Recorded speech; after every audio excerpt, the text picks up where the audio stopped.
کی کلب اتنا ایک خطرناک چیز تھی، وائف کو ایکسچینج کیا جاتا تھا. ایک بہت بڑی کوٹھی تھی، اس میں کمرے تھے تقریباً 17-18. میں نے وہ جگہ بھی دیکھی جب میں ریکارڈنگ کرنے گیا، جس کو شوکت صاحب نے ذہن میں رکھ کے اس جگہ کا نام تھا کی کلب.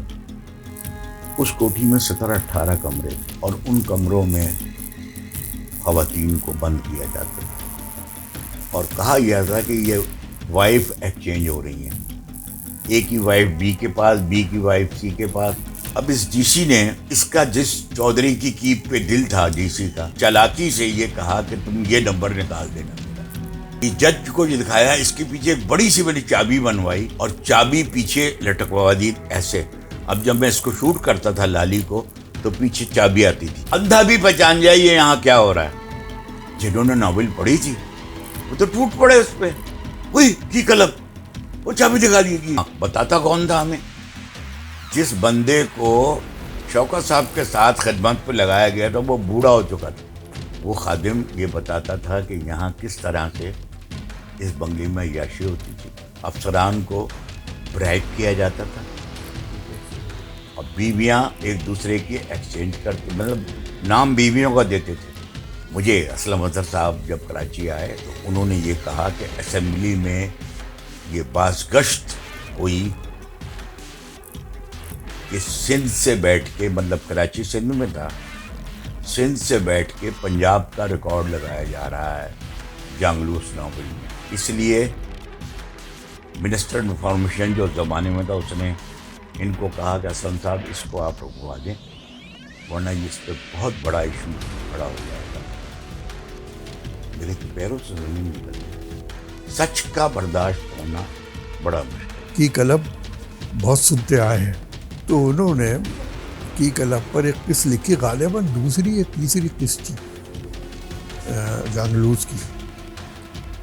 وہ جب چھپی تو سبرن کو نوٹس آ گیا کہ یہ اس قسم کی چیزیں جو ہیں وہ نہیں چھاپے آپ.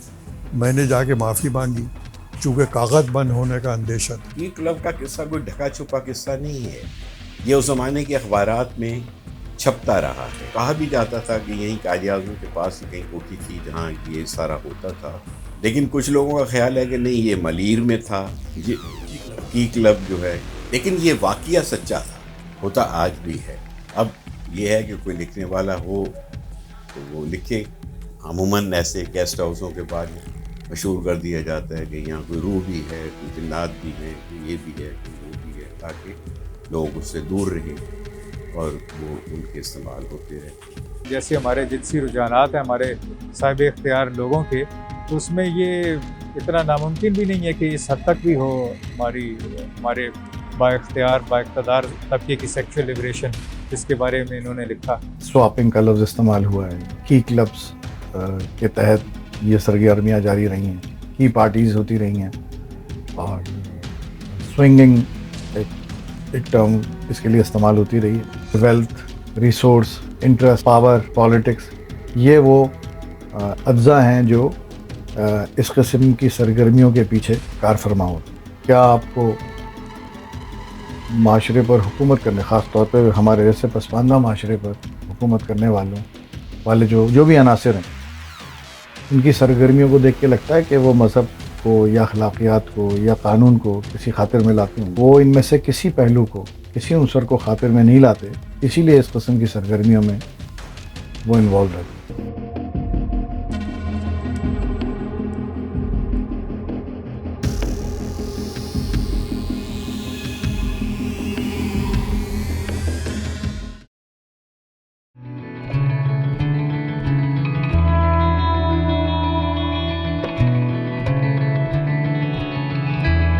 کی کلب اتنا ایک خطرناک چیز تھی کہ پتہ نہیں آپ کی نالج میں ہو کہ نہیں، اس میں وائف کو ایکسچینج کیا جاتا تھا اور وہاں جو بڑے بڑے ذمہ دار اور چودھری تھے نا، وہ اپنی کیپس کو، اپنے گھروں سے لونڈیوں کو، اپنی خادماؤں کو وہ عہدیداروں کے خدمت میں پیش کرتے تھے.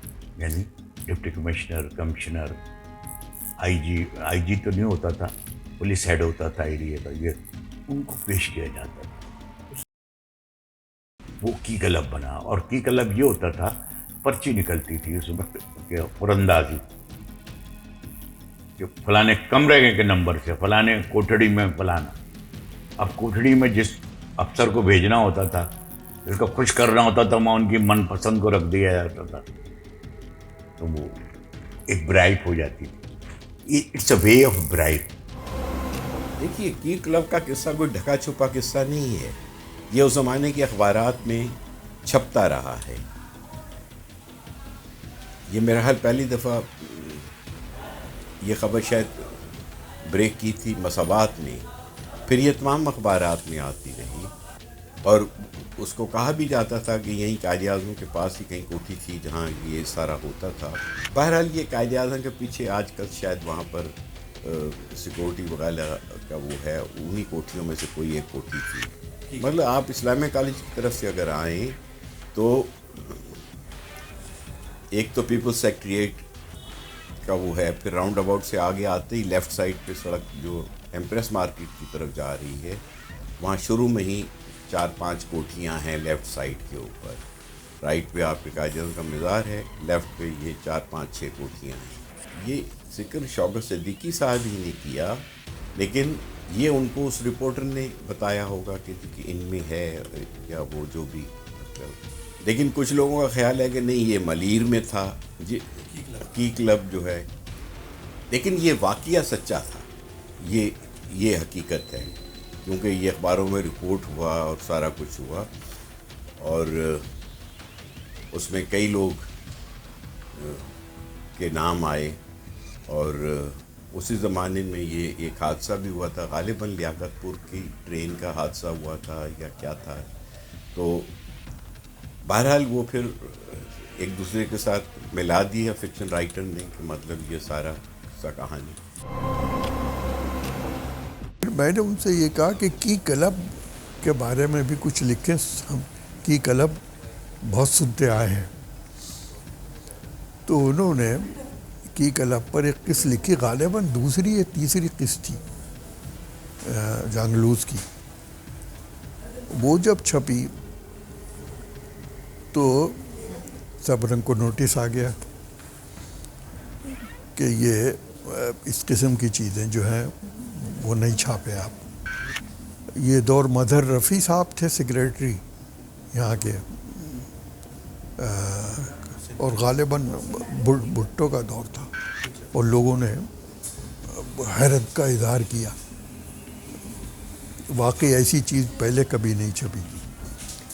میں نے جا کے معافی مانگی, چونکہ کاغذ بند ہونے کا اندیشہ تھا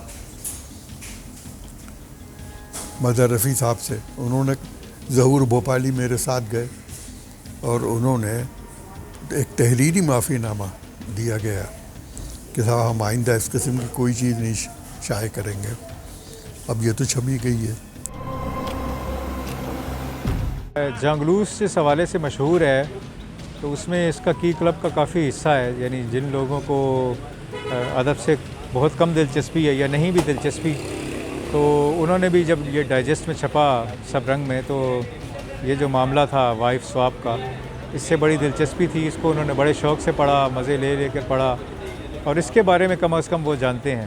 اب یہ ضروری کیسا تھا, یہ انہوں نے جو ڈپکشن کر رہے تھے کہ پاکستان بننے کے بعد, پہلے تو ایک تو انہوں نے بتایا کہ انگریزوں نے جو نئی زمینداری پیدا کی, تو وہ ایک ویلیو لیس سوسائٹی ایک پیدا ہوئی ہے. یعنی پچھلے ذمہ داروں کی اقدار جو تھیں, اس سے ان کو ہٹا کر جو نئے ذمہ دار تھے ان کی کوئی اقدار نہیں تھی. پھر پاکستان جب بن گیا تو جگہ جگہ ان کو اختیار حاصل ہو گیا, جس کی انہیں توقع نہیں تھی. ایوب خان کے دور میں زرعی اصلاحات ہوئیں, اس کے بعد بھٹو کے دور میں ہوئیں, اس کے بعد دوبارہ نہیں بھی ہوئیں.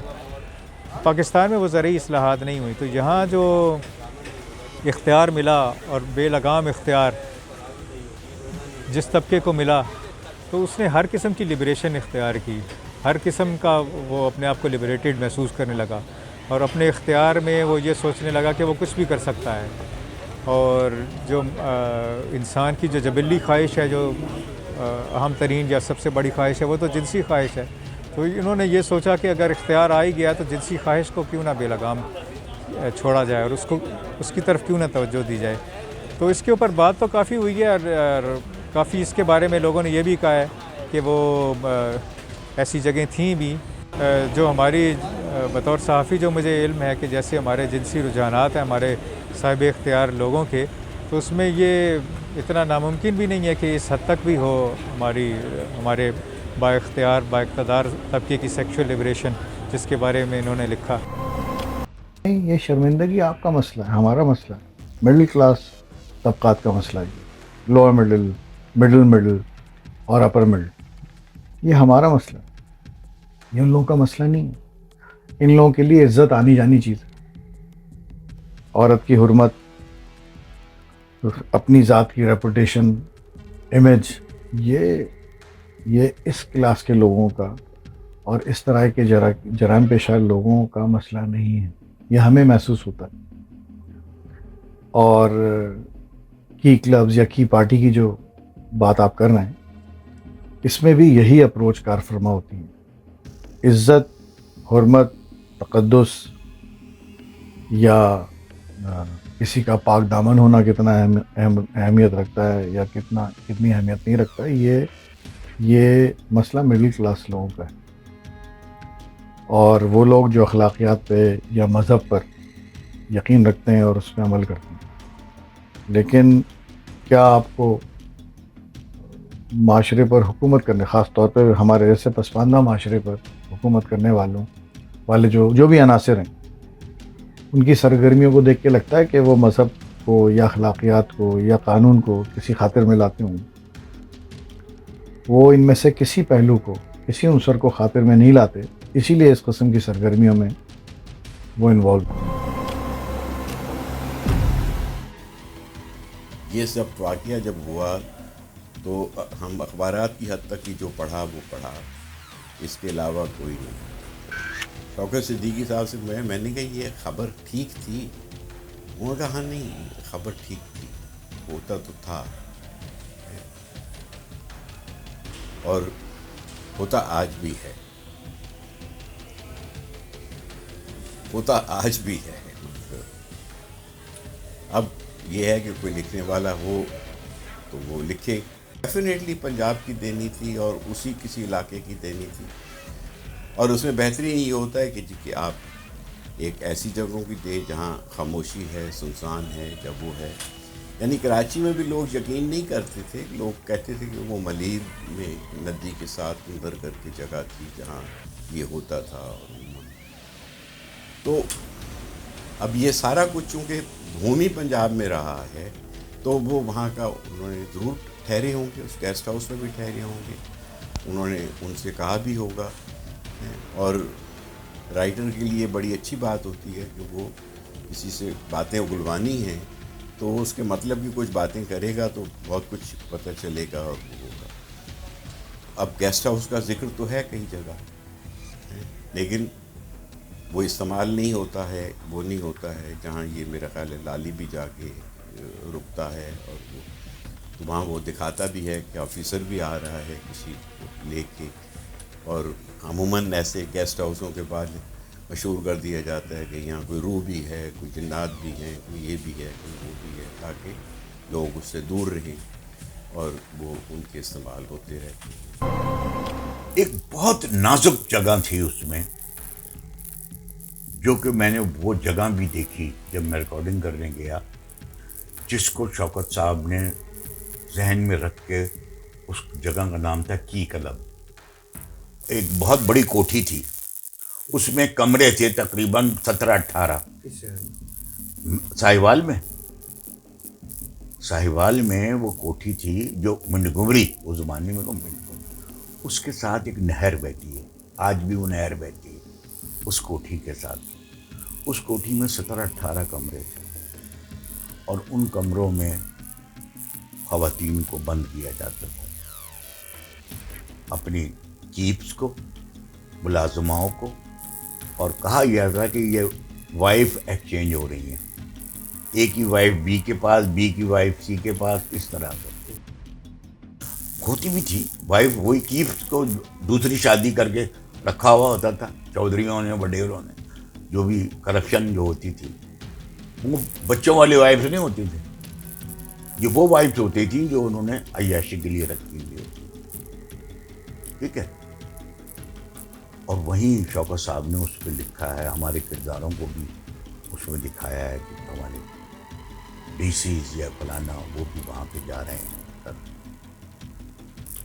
اور وہاں یہ اس کو اتنی ٹیکنیک سے میں نے دکھایا کہ وہ ہر بار سینسر ہو جاتی تھی وہ جگہ. کی کلب کو اس طرح دکھایا کہ یہ ایک اس میں یہ کہانی میں یہ آیا تھا کہ رحیم داد اور لالی الگ الگ ہو گئے ہیں. تو لالی جب بھاگا جا رہا ہے تو اس نے کسی جگہ کپڑے سوکھتے ہوئے پینٹ اور شرٹ یا جیل کا لباس ہاتھ دیا تھا, تو ایک گاڑی دور سے آ رہی تھی, اس کا ٹائر اس نے وہ سلو ہوئی اور کہا کہ تو اس نے وہ ٹائر بدلا. اس بندے نے اس کو پوچھا کہ انہوں نے کہا جی مجھے یہاں جانا ہے. وہ تھا اس علاقے کا ڈی سی, اس نے اس کو بٹھا لیا. وہ جا رہا تھا کی کلب, وہ اس کو بھی بہلا پھسلا کی کلب لے گیا. اور جب کی کلب لے گیا تو وہاں اس کو جج بنا دیا گیا, لالی کو. اب اس ڈی سی نے اس کا جس چودھری کی کیپ پہ دل تھا ڈی سی کا, چالاکی سے یہ کہا کہ تم یہ نمبر نکال دینا میرا. اور یہ مطلب یہ کارروائی. اب میں نے اس کو کیا کیا کی کلب کو, کہ جج کو یہ دکھایا, اس کے پیچھے ایک بڑی سی بڑی چابی بنوائی اور چابی پیچھے لٹکوا دی ایسے. اب جب میں اس کو شوٹ کرتا تھا لالی کو تو پیچھے چابی آتی تھی, اور اس کے بعد آپ فلانے نمبر میں چلے جائیے. ایسا اندھا بھی پہچان جائیے یہاں کیا ہو رہا ہے. اتنا نزدیک لے گیا تھا میں, لیکن اس پہ بار بار دیکھا گیا, کسی کی وہ نہیں بنی کہ اس کو سینسر کیا کریں. اس میں تو ایسے اب چابی کو تو نہیں سینسر کر سکتے. جنہوں نے ناول پڑھی تھی وہ تو ٹوٹ پڑے اس پہ, وہی کی کلب, وہ چابی دکھا دی گی. یہ یاور حیات صاحب نے مجھے تو پیٹ تھپ کی تھی اس بات کہ میں اور منو بھائی ایک زمانے میں اس پہ لکھنا چاہ رہے تھے, وہ اور میں پہ یہاں آ کے رک جاتی تھی گاڑی کی, کہاں یہ کیسے دکھائیں گے. لیکن تم نے اس باریکی اور خوبصورتی سے دکھایا کہ ہم ہر جگہ سوچتے رہے کہ شاید یہ رک جائے, لیکن کہیں سینسر کا وجود نہیں آیا. اور وہ میں نے یہ میری کامیابی تھی. طبقات ہیں, صاحب اختیار طبقات ہیں, ان کا آپس میں تال میل کیسے ہوتا ہے. ہم یہ دیکھتے ہیں, اس پر بہت سی کتابیں بھی ہیں کہ یہ آپس میں رشتہ داریوں میں جڑے ہوئے ہیں.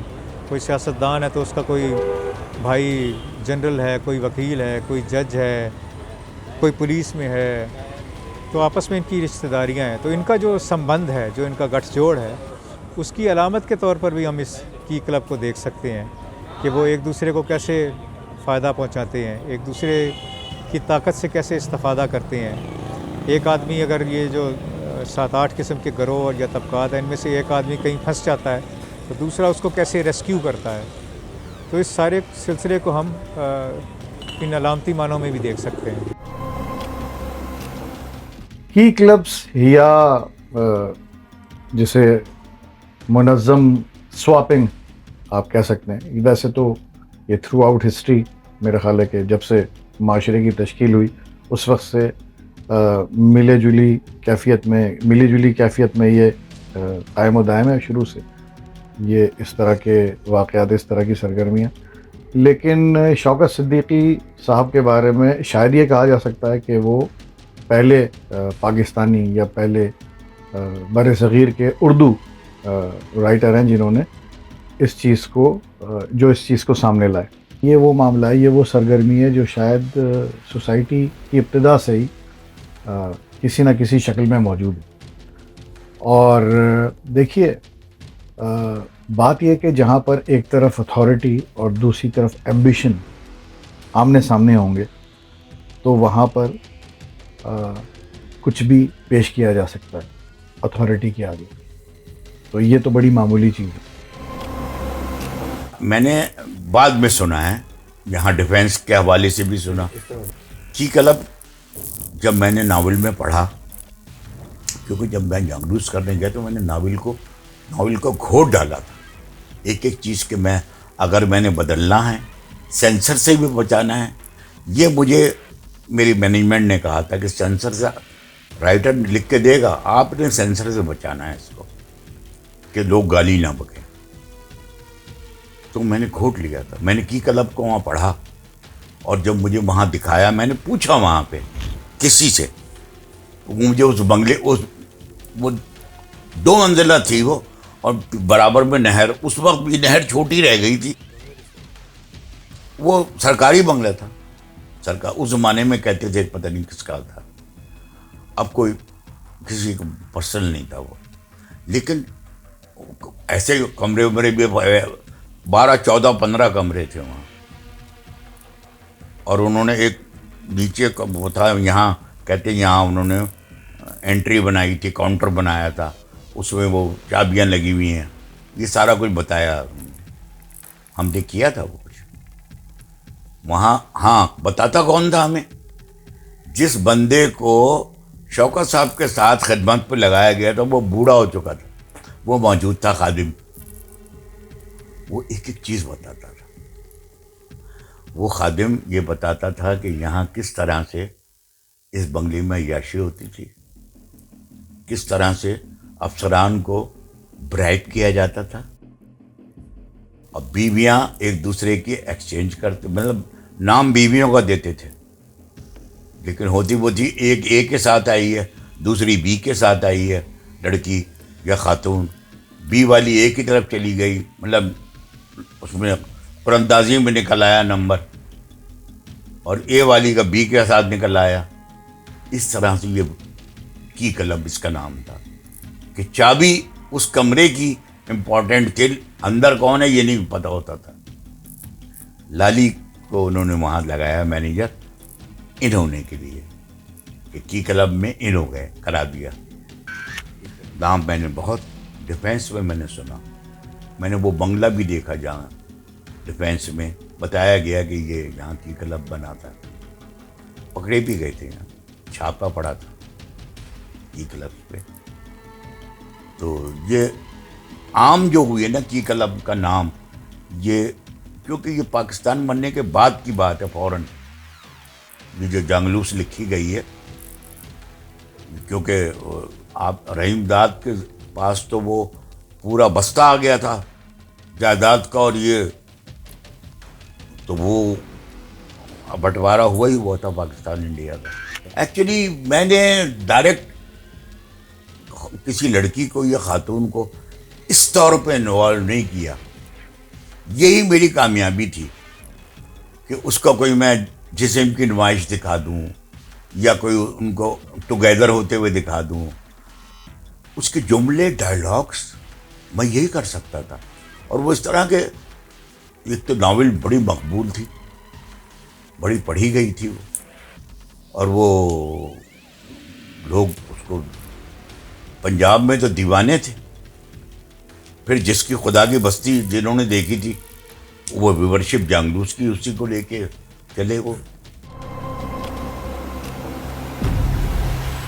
جو مونارکس تھے, شہنشاہ تھے, اور جو راجا تھے, چاہے وہ ہندوستان ہو, چاہے یورپ ہو, چاہے کسی بھی جگہ, کنگز, پرنس, راجا, شہنشاہ, بادشاہ, ان کے درباروں میں اور جس ایرسٹوکریسی سے ان لوگوں کا, ان حکمرانوں کا واسطہ ہوتا تھا, ان میں اگر آپ مطالعہ کریں تو آپ کو اندازہ ہوگا کہ یہ چیزیں صدیوں سے موجود ہیں.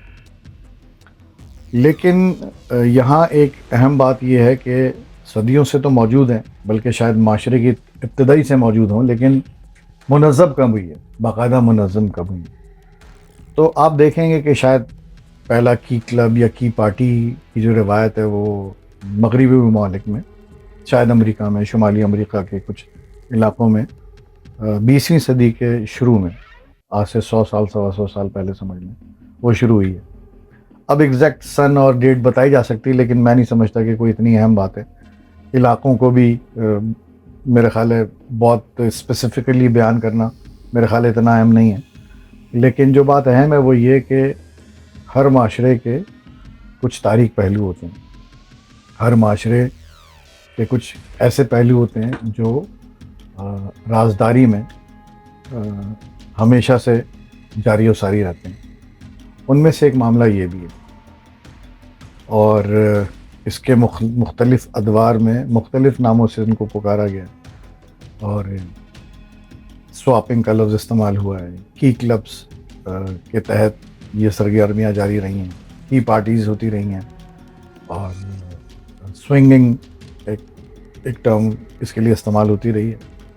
اور ویسے آپ دیکھیں اگر تاریخ میں تو مونوگمی، پالیگمی، یہ دونوں ہی کی مثالیں آپ کو ملیں گی کہ خود کو ایک شریک حیات کے ساتھ یا ایک پارٹنر کے ساتھ محدود رکھنا، یا ان سے ایک سے زیادہ کے ساتھ.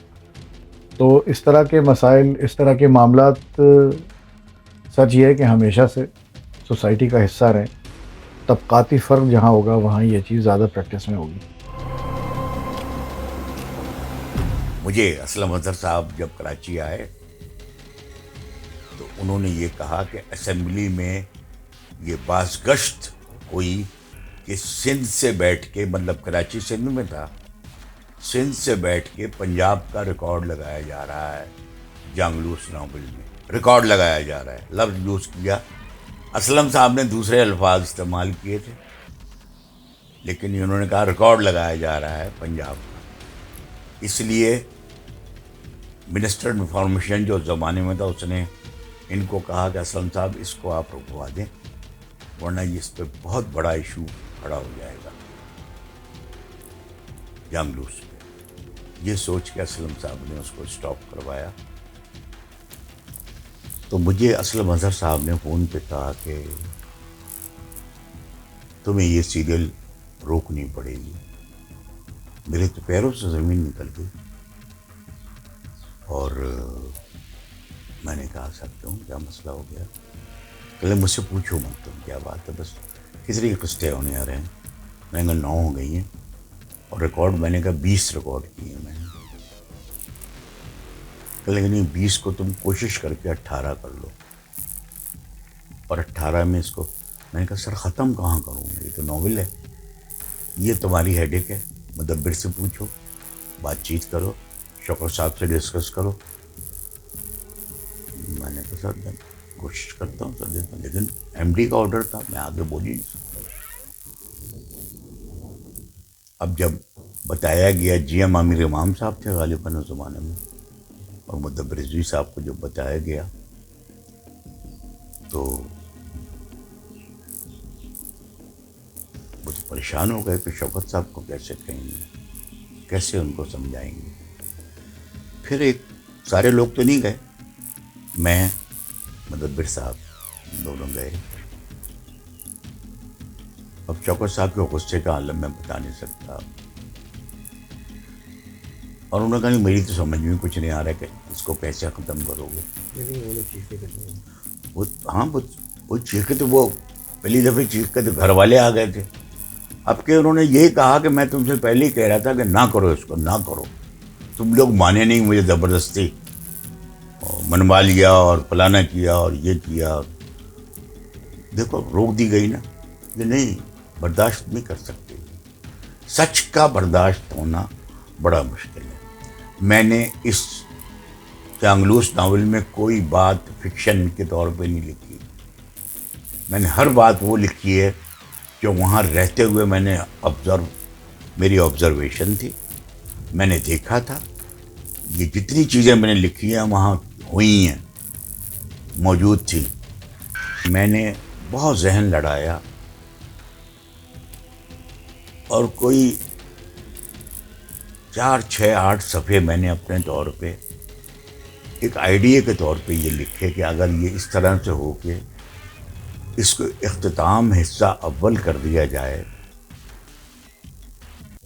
تو یہ پاسبل ہے. اور پھر آگے دوبارہ شروع کی جا سکے تاکہ جب چاہیں شروع کر دیں اس کو. تو یہی ہوا. شوکت صاحب کو جو بتایا تو مسکرائے تھوڑی سی. پہلی بار اتنی قسطیں وہ مسکراہٹ آئی. پتہ لگا نا کتنا مشکل ہوتا ہے, لیکن بہتر اینڈ ہو جائے گا. اب میں مدبر صاحب ایک دوسرے کو دیکھ رہے ہیں شکل, اور انہوں نے خیر مجھے چند سین لکھ کے دیے, وہ میں نے ریکارڈ کیے 18 قسطوں کے بعد, اور اس کو آن ایئر کیا. اور اس میں یہاں ختم ہونے سے چند کردار جو بہت اچھے تھے آگے, جس میں ایک کردار شگفتہ اعجاز کا تھا جس کا ڈیبیو ہوا تھا اس کے اندر گانگلوس میں.